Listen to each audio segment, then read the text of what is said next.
건강해서 한 해 더 살게 하고 또 여러분들 반가운 모습을 만나게 해서 반갑습니다. 사람은 누구든지 신년벽두가 되면 한 해 동안 어떻게 살 것인가 하는 계획을 세우고 또 여러 가지 많이 연구를 하게 됩니다. 그래서 이 시간에는 그 계획 중, 다시 말하면 꿈을 이루려면 어떤 방법으로 살아야 하는가를 본문에 나온 다윗이 골리앗을 떨어뜨리는 과정을 통해서 배우고자, 그러면서 2015년 우리의 꿈을 성취한 비결이 무엇이겠는가 하는 이야기를 제가 한 너댓 가지 하겠습니다. 제목은 주보에 나온 대로 꿈을 성취하려면 그런 제목인데, 여러분이 이제 크고 적은 계획을 세웠겠는데 그 계획과 꿈을 성취하려면 어떻게 해야 되느냐 하는 이야기. 첫 번째는 꿈을 성취하려는 동기를 잘 점검하라 하는 이야기입니다. 동기가 좋아야 꿈이 이루어지는 것입니다. 누구든지 꿈을 이루는 데는 강력한 동기가 있는 것입니다. 여러분은 금년에 이루고 싶어하는 일의 동기와 목적이 어떤 것입니까? 그 꿈을 이루면서 닥칠 수 있는 어려움과 난관을 감수할 정도의 가치 있는 꿈입니까? 만일 그렇지 않다면 빨리 그 꿈을 접어야 됩니다. 왜냐하면 그렇지 않은 꿈을 이루게 된다면 그것은 내게도 다른 사람에게도 유익이 될 수 없기 때문에 그렇습니다. 오늘 본문에 나온 다윗에게는 그 앞에 있는 큰 장애물인 골리앗을 대항해 싸우는 게 그 큰 목적입니다. 그게 바로 동기란 이야기입니다. 사무엘상 17장 26절 보면 이 할례 없는 블레셋 사람이 누구관대 사신 하나님의 군대를 모욕하겠느냐 그랬습니다. 그리고 사무엘상 17장 36절 보면 사신 하나님의 군대를 모욕한 이 할례 없는 블레셋 사람이 일까 그렇게 기록하고 있습니다. 자, 여기서 보면 다윗이 골리앗과 대적에 나섰던 것은 거의 만용 때문이 아닙니다. 객기로 나온 것도 아니고 영웅심으로 나온 것도 아니고 다윗의 동기는 뭐냐? 하나님께 있는 것입니다. 하나님 이름을 욕되게 하니까 내가 이거 못하겠다 하는 계획과 꿈입니다. 하나님의 이름이 모욕당하고 하나님의 군대가 업신여김 당하는 것을 막기 위해서 전쟁에 나간다 그런 뜻이죠. 그러기 위해서 다윗은 시작부터 강력한 동기를 가지고 나선 것입니다. 비록 자신은 어린 소년의 몸이고 상대는 신장이 2m76cm 엄청나게 큰 기죠. 저 키가 지금 172cm거든요. 그리고 저보다 1m 더 높으니까 얼마나 크겠어요? 세계에서 가장 큰 사람이 농구 선수가 이북에 있는 이영훈 선수가 키 큰 선수인데 그 선수는 2m74cm예요. 2m35cm. 그러니까 그보다 더 큰 사람이 이 골리앗이에요. 자, 골리앗은 그보다 큰 거구여서 그 갑옷 무게만 또 60kg입니다. 60kg. 갑옷 무게 60kg고 다윗은 하나님을 위한 강력한 동기는 이렇게 큰 체구를 가지고 또 아주 든든한 갑옷을 입고 그러게 나온 거구일지라도 상대 너가 하나님 그렇게 욕되게 하고 하나님을 업신여기니까 내가 못 참겠다. 나 당당히 그걸 막겠다. 그런 강력한 동기를 가지고 나선 것입니다. 이 강력한 동기를 아무도 막을 수가 없었습니다. 그래서 신선한 목적과 분명한 동기를 가진 사람은 일을 해도 더 잘하고 목적과 좋은 동기가 있는 사람은 일을 하면 능률이 더 높은 것입니다. 평균 이상 일을 하는 것입니다. 또 일을 할 때 목적이 좋으니까 지치지 않아요. 지치지 않냐고 불타는 소원이 있기 때문에 성과가 좋습니다. 또 이런 사람들은 수명도 길다 그럽니다. 보통 우리 그 기록에 보면 장수한 노인들이 공통점이 있는데 그 공통점이 뭐냐 그러면 건강연구원 어떤 사람 발표에 의하면 100세 이상의 장수한 노인들에게 한 가지 공통점이 있습니다. 그게 뭐냐 그러면 건강식을 위한 음식요법도 아니고 규칙적인 운동을 해야 한다는 것도 아니고 그들이 특이한 목적이 뭐냐 그러면 뚜렷한 목적을 가지고 사는 사람들. 그러니까 뚜렷한 목적을 가진 사는 사람들이 보통 장수한다는 거예요. 살 목적이 있으니까 인생을 긍정적으로 살게 됩니다. 더 장수하게 됩니다. 보통 우리 나이 많은 어르신들이 골다공증이 잘 걸리는데 그 골다공증이 잘 걸리는 이유가 뭐냐 그러면 칼슘을 적게 먹어서가 아니라 운동을 안 하고 일을 안 하니까 보통 나이 많으면 편하게 있고 싶거든요. 그래서 옛날 같으면 TV 켜면 가서 키워야 되는데 지금 리모컨으로 키우잖아요. 리모컨으로. 뭐 에어컨도 리모컨으로 하고 전부 다 그냥 가만 앉아서 하려고 그래요. 그러니까 편하고 싶어요. 운동을 안 한다 그 말이에요. 그래 운동을 안 하니까 일을 안 하니까 내 속에 칼슘이 빠져나가 이게 필요 없고 빠져나가는 거예요. 그래서 골다공증이 걸린다 그 말이에요. 그래서 여러분 우리 몸도 그럴진데 하물며 우리 인생이 어떻게 하겠습니까? 그렇기 때문에 강한 동기와 목적으로 우리 꿈을 이루어야 되는데 금년 한 해 동안에 여러분이 막 크고 작은 꿈이 있을 거예요. 근데 그 꿈에 대한 동기가 분명해야 된다 그 말이에요. 잘 점검해서 이 꿈을 이루시길 주 여러분으로 축원합니다. 두 번째입니다. 따라합시다. 비용을 계산합시다. 돈을 계산해. 돈을. 그래야 꿈을 성취할 수 있어요. 문제와 싸움하려면 그 문제에 싸움하는데 어느 정도 비용이 들 것인가 그걸 알아야 돼요. 누가복음 14장에 보면 예수님도 제자들을 선택하실 때에 두 가지 예를 들어서 비용을 앉아 계산하라 그렇게 말씀했습니다. 망대를 세울 때 비용을 계산해야 된다 그랬고 적군을 대항해 싸울 때 이길 수 있는지 계산해 보라 말씀하셨습니다. 다윗은 골리앗을 공격할 때 이런 값을 지불해 했었습니다. 즉 말하면 주위의 많은 비웃음과 비난을 감수해야 했었어요. 사무엘상 17장 28절 보면 그러니까 다윗의 큰형 엘리압이 한 이야기인데 엘리압이 다윗의 사람들에게 하는 말을 들은지라 그가 다윗에게 노발하여 가로되 내가 어찌하여 이리로 내려왔느냐 들에 있는 몇 양을 네게 맡겼느냐 나는 네 교만과 네 마음의 완악함을 아노니 네가 전쟁을 구경하러 왔도다. 이게 누구 이야기냐면 다윗의 친형 엘리압이 한 이야기예요. 다윗을 제일 먼저 비난하고 나선 사람은 다른 사람이 자기 친형이 비난하고 나왔습니다. 친형이 비난이 세 가지인데 아주 체계적이고 논리적으로 해서 첫째 어떤 비난이냐 그러면 너 직분을 모르고 불충실하다 그 이야기죠.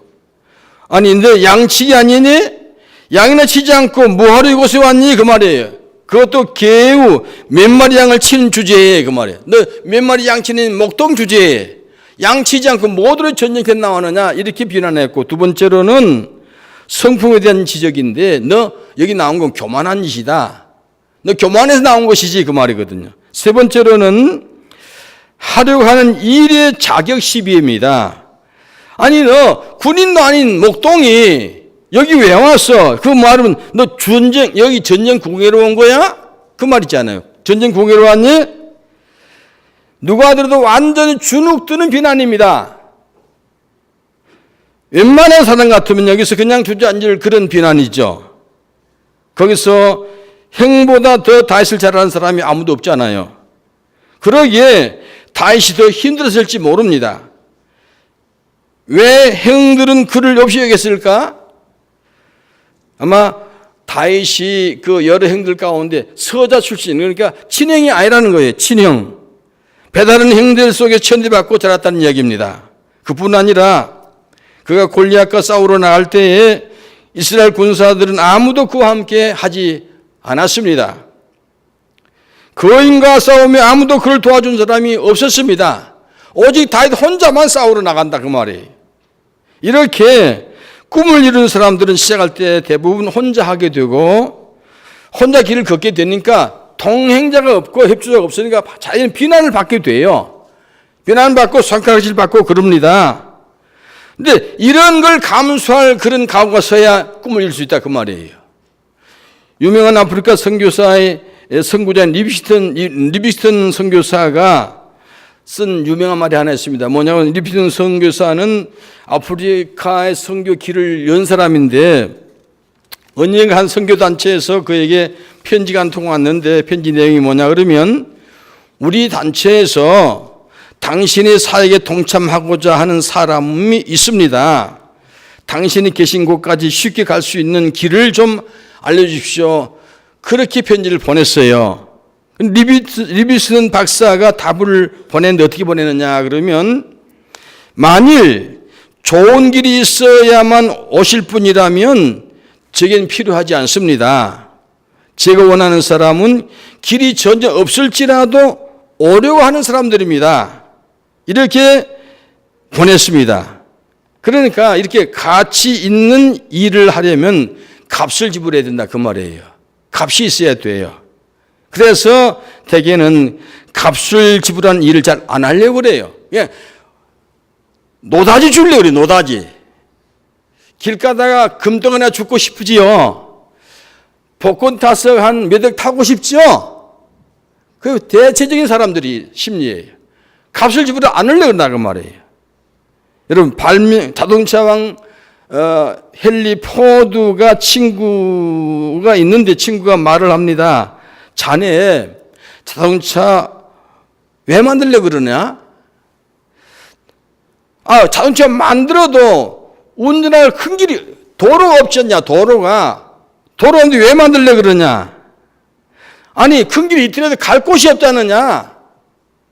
하고 비난을 하고 그랬습니다. 그런데도 불구하고 그런 걸 잘 감수하고 오늘 헨리 포드가 자동차를 만들어서 세계적인 자동차 왕이 된 것을 보게 됩니다. 이같이 주의 비난에 대해서 기꺼이 값을 지불할 준비가 되어 있어야 그래야 꿈을 이룰 수 있습니다. 무슨 일을 하든지 새로운 일을 할 때는 격려도 있지만은 비난도 있고 반드시 다른 반대자들이 있어요. 그러니까 여러분 꿈을 이루려면 그냥 쉽게 되는 거 아니에요. 쉽게 되면 누가 그 성공 못 하겠습니까? 반드시 꿈을 이룬 데는 비난이 있습니다. 반대가 있습니다. 여론이 무섭습니다. 그걸 이길 수 있는 각오가 되어야 돼요. 그걸 이길 수 있는 각오, 이걸 바로 비용 지불입니다. 여러분은 이 한 해 동안에 여러분 꿈을 이루기 위해서 이러저러한 비난이 혹 식구들에게도 있을 것이고 친구를 통해서 있을 것이고 선후를 통해서 있겠지만은 그 꿈이 여러분이 가치 있는 꿈이라면 그 모든 비난과 모든 반대를 잘 무릅쓰고 나가길 주 이름으로 부탁드립니다. 세 번째는 따라합시다. 작은 승리들을 체험합시다.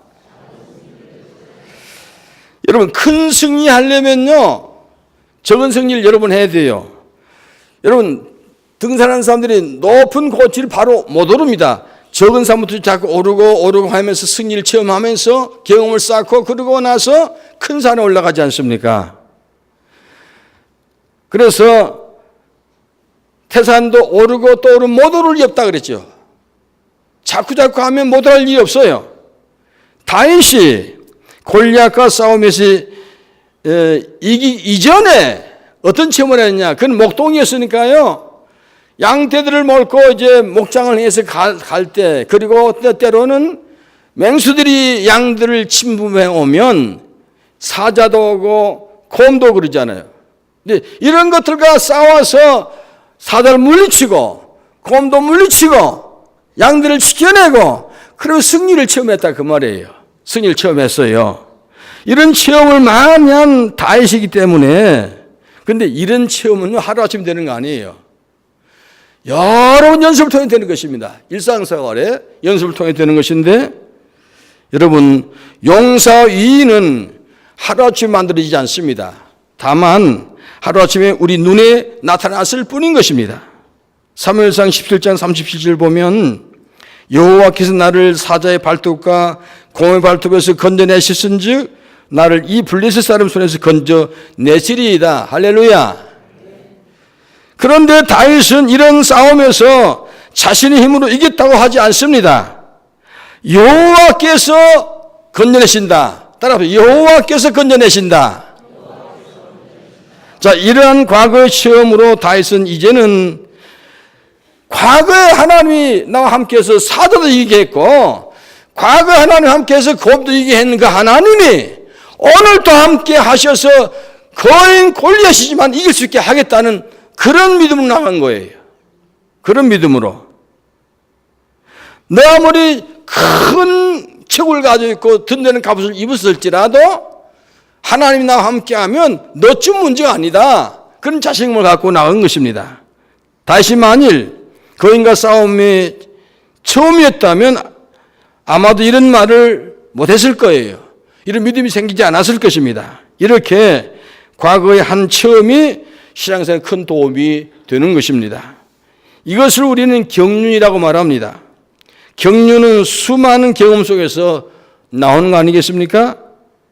과학과 의학이 발달한 요즘은 민간의 경험으로 치료하는 것을 별로 신뢰하지 않지만은 과거에 우리 의학이 발달하지 못했을 때에 병을 고치던 예가 많이 있는데 기록에 보면 옛날 고대 바벨로니아에서는요 병자가 생기면 그 병자를 사람들 많이 다니는 도로에 갖다 눕혀놓는다는 거예요. 사람들 많이 다니는 도로. 우리 같으면 여기 순천대학교 앞이나 의료원 앞에 갖다 눕혀놔요. 그러면 사람들 오고 간 사람들이 보고 그와 유사한 병을 앓은 사람들이 고침받은 경험을 얘기한다는 거예요. 그 고침받은 경험을 통해 듣고 병을 고치는 그런 방법을 썼다는 거 말이에요. 그래서 그러니까 이게 뭐냐 그래? 경륜이죠. 경험이죠. 경험. 그 경험이 선생이란 말이 중요한 이야기입니다. 골리앗은 그동안 아무도 정복하지 못했던 태산 같은 존재며 누구도 그를 거들떠보지 못했습니다. 그러나 소년 다윗이 이 산을 넘었습니다. 그래서 이제는 이스라엘 군사가 저마다 다투어 진격에 갔습니다. 새해 여러분 기도 제목이 뭡니까? 우리도 다윗이 넘은 산을 넘을 수 있게 해주시고 기도하시기 바랍니다. 네 번째입니다. 따라합시다. 자신에 맞는 방법을 사용하라. 따라합시다. 자신에 맞는 방법을 사용하라. 17장 39절 보면은요, 다윗이 칼을 군복 위에 차고는 익숙하지 못하므로 시험적으로 걸어보다가 사울에게 고하되 익숙하지 못하니 이것을 입고 가지 못하겠나이다 하고 곧 벗고 그랬습니다. 그러니까 사울 임금이 이제 어린 꼬마가 전쟁 나가겠다 그러니까 메모를 한 거 아니에요. 그러니까 왕이 입는 갑옷을 줬어요. 입어보니까 이게 거추장스러운 거예요. 걸어보니까 이거 못 입겠습니다. 벗고 가겠습니다. 그 말이거든요. 다윗은 사울왕이 주는 군복을 입어봤지만은 맞지 않았습니다. 노트를 써보았으나 그건 역시 불편했습니다. 거기다가 갑옷까지 입었으니 갑갑하기 그지없는 거예요. 갑갑하기 그지없어요. 아무리 좋은 갑옷이라도 자신에 안 맞으면 도움이 안 되지 않겠습니까? 그래서 다윗은 차라리 자신이 편히 싸울 수 있는 방법을 선택했는데, 여러분 나이 들어가면서 느끼는 것은 뭐냐 그러면 뭐든 좀 편하고 싶은 것이 나이 든 사람들 공통심입니다. 옷도 편해야 되고 생활도 편해야 되고 사람도 편해야 되고 일도 편해야 되는 것입니다. 그 불편한 걸 싫어해요.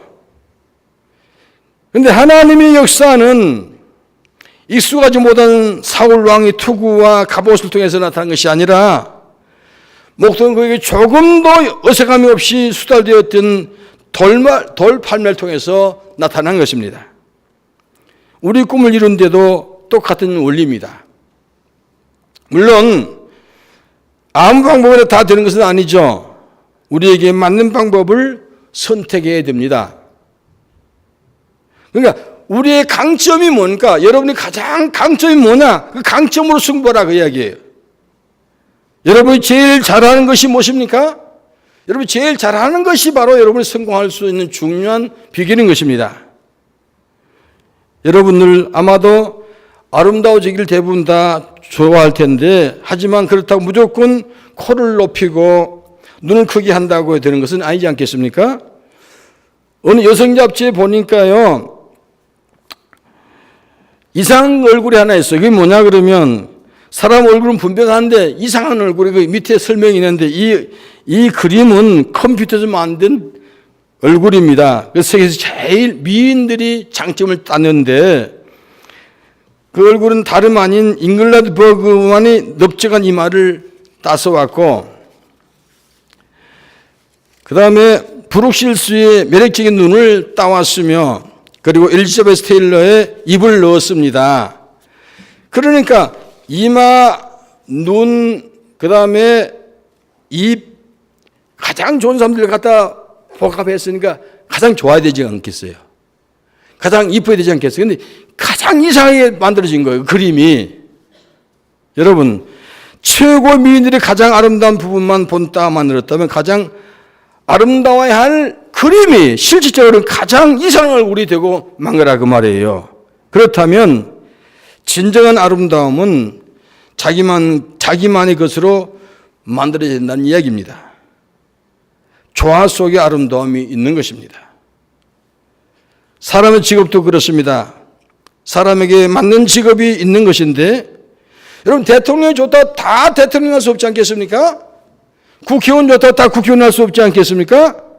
꿈꾸는 것은 자유지만은 꿈으로만 끝나지 않으려면 자신에게 맞는 적성과 은사, 재능을 고려해야 됩니다. 자신의 능력에 최대한 발휘할 수 있는 자기만의 일을 발견해야 됩니다. 그러니까 그거를 위해서 기도를 해야 돼요. 여러분, 아무튼 이 안에 또 이루고 싶은 계획이 있으면 그 계획을 이루는데 여러분의 독특한 방법을 사용할 수 있기를 바랍니다. 마지막입니다. 따라합시다. 하나님 이름으로 나갑시다. 오늘 45절 보면 다윗이 블레셋 사람에게 이르노니 너는 칼과 단창으로 내게 오거니와 나는 만군의 여호와 이름 곧 네가 모욕하는 이스라엘 군대 하나님 이름으로 내게 가노라. 할렐루야. 누구 이름으로? 따라합시다. 만군의 여호와. 너는 칼 힘 갖고 나오고 단창 힘을 갖고 나오고 투구수 나오지만은 나는 만군의 여호와 이름으로 내게 나가노라. 여러분, 골리앗은 그 무장이 완벽한 무장이에요. 오중 무장입니다. 다시 말하면 칼과 단창과 창과 그리고 갑옷과 엄청난 체구 그리고 경험, 기술, 이게 다 골리앗의 무장이에요. 이에 반해서 다윗은 오중 무장 대신에 5개의 물맷돌입니다. 그것도 미리 준비한 현장에 바로 주순 돌멩이들이에요. 사실 다윗은 돌을 의지한 것이 아니고 돌을 사용하였지만은 돌을 의지하지 않았습니다. 다윗이 의지한 것은 돌이 아니라 돌을 던지면 맞아서 넘어지게 할 하나님을 의지한 줄로 믿으시기 바랍니다. 언젠가 얘기했지만은 다윗이 아마 그 조그만 소년이 돌멩이 가지고 나니까 이게 골리앗이 기가 찼을 거예요. 기가 차. 그래서 아마 다윗이 나온 모습을 보고 골리앗이 이랬을 것 같아요. 고개를 한번 넘겨보세요. 고개를 다 넘겨봐요. 하늘 쳐다봐요. 그리고 하하하 웃어봐요. 그때 던진 돌을. 그랬더니 돌이 여기 맞은 거예요. 그래서 죽은 거예요. 그래서 그러니까 교만하면 죽어요. 죽으려면 고개 쳐들고 웃어요. 바로 맞습니다. 여러분, 다윗은 이 돌멩이가 아닙니다. 돌멩이를 던지면 숨통을 막게 할 하나님을 믿으신 줄로 믿으시기 바랍니다. 물맷돌 5개에 대한 재미난 성경 뒷이야기 있는데, 다윗이 물맷돌 5개 든 이유는 골리앗이 형제가 4명, 그러니까 골리앗까지 5명 있는데 다윗은 골리앗뿐 아니라 형제까지 다 전멸시키려고 하는 작전을 갖고 나갔다. 그런 해석이 나옵니다. 그러니까 여러분 얼마나 태산 같은 용기입니까? 진정 다윗은 하나님이 선택하시고 당신 나라와 왕을 쓰실 만한 건의였습니다. 여러분은 하나님의 이름을 어떻게 사용하고 하나님 이름을 얼마나 사용합니까? 지금 현실적으로 이북에는요, 지금 우리 동족 이북에는 김정은 이름을 한 사람도 가지면 안 돼요. 전국에 다 명예 다 이름을 바꾸라 그랬어요. 그래서 한 사람도 없어요. 이름이 김정은 혼자밖에 없어요. 왜 그러냐? 김정은이 위력을 위해서 그렇습니다. 성경은 반대입니다. 성경은 하나님 이름을 자꾸 불러야 돼요. 하나님 이름을 높여야 돼요. 하나님 이름으로 나아가야 돼요. 오늘 그런 사람들에게 하나님 성경이 있는 줄로 믿습니다. 사랑하는 성도 여러분, 신약성경 사도행전 3장에 보면은 베드로와 요한이 성전 미문에 올라가다가 안전뱅이를 만난 일이 있지 않습니까? 근데 그때 안전뱅이가 뭘 좀 주십시오 구걸했는데 베드로가 그랬습니다. 가로되 은과 금은 내게 없거니와 내게 있는 것으로 내게 주노니 곧 나사렛 예수 그리스도 이름으로 걸어라. 할렐루야. 그랬을 때 기적이 일어난 거 아니겠습니까? 예수 그리스도 이름으로 일어난 기적입니다. 물론 누구 이름든지 다 이런 능력이 있는 것은 아닙니다. 골리앗도 자기가 믿고 있는 신들 이름을 사용했어요. 그것도 하나님의 신이 아니라 여러 신들의 이름을 사용해서 다윗을 저주했습니다. 하지만은 다윗은 여러 신이 아니고 오직 한 신, 유일신 하나님 여호와 이름으로 내게 가노라. 여호와 이름으로 너를 저주한다 하면서 승리한 줄로 믿으시기 바랍니다. 이 한 해 동안 살아갈 때 여러 주변에 어려움들이 있겠지만은 그 모든 어려움을 다 잠재우실 능력이 있는 분은 하나님이신 줄 믿으시기 바랍니다. 하나님의 거룩한 이름을 의지해서 이 한 해 승리하길 주의 이름으로 축원합니다. 기도하겠습니다. 하나님, 2015년 한 해를 시작하면서 크고 작은 꿈들이 우리 개인과 가정, 교회, 국가에 있습니다. 이 꿈을 이루기 위해서 우리가 어떻게 살아야 될 것인가 배웠습니다. 하나님, 우리 모든 성도들이 이 말씀대로 잘 실천하여 승리한 한 해가 되도록 도와주시옵소서. 예수님의 이름으로 기도합니다. 아멘.